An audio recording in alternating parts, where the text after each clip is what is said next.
পাখা কিন্তু উল্টা সিধা আছে, বাঁকা সাইড নিচে থাকবে। অনেকে না বুঝে আমরা উপর দিকে দিই, তাহলে বাতাস উপরে দিতে হবে।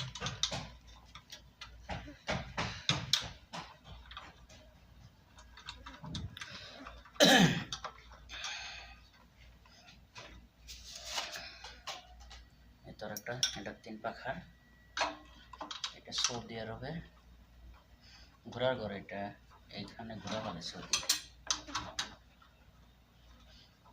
একটা আছে, ওটা বাতাস কম লাগে, এই কারণে নতুন লাগানো হচ্ছে।